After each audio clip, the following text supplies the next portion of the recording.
When we designed the comprehensive 3-year Just Transition Plan back in 2022, it was clear that to rapidly decarbonize while confronting the deep inequality and systemic injustices of our times, we simply had to put our economy back in the service of people and the planet.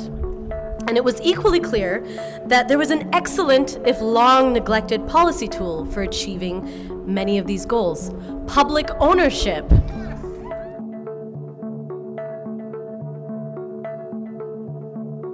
When a corporation is publicly owned, you don't see the price gouging, serial layoffs, and relentless quest for profit above all that you see with private monopolies.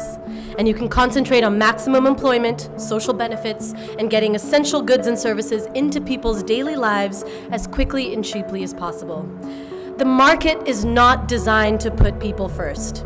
And when it comes to the climate emergency, it was clear, many more than 3 years ago, that market mechanisms like carbon pricing and offsets had utterly failed to lower emissions.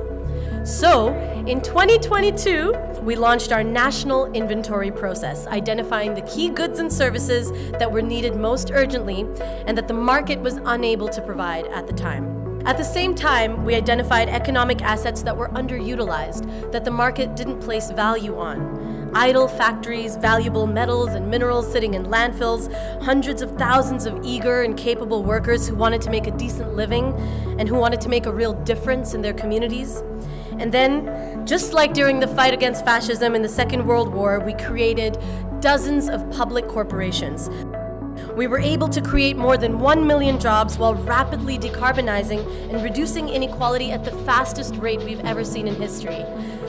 And some examples of this: in 3 years, we've produced millions of heat exchange systems that run on clean electricity, keeping families warm in the winter and cool in the summers. As a huge public company, we have the market power to make sure that our supply chains are sustainable and in right relation with communities around the world.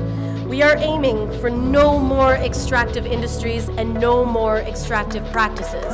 Public ownership in the energy industry has drastically diminished the power of fossil fuel corporations and finally put communities in charge of their own energy needs. We created a huge, thriving renewable industry, and we did it not only by repurposing the materials and expertise of the fossil fuel industry, but also by applying a strong life cycle assessment to all of this infrastructure.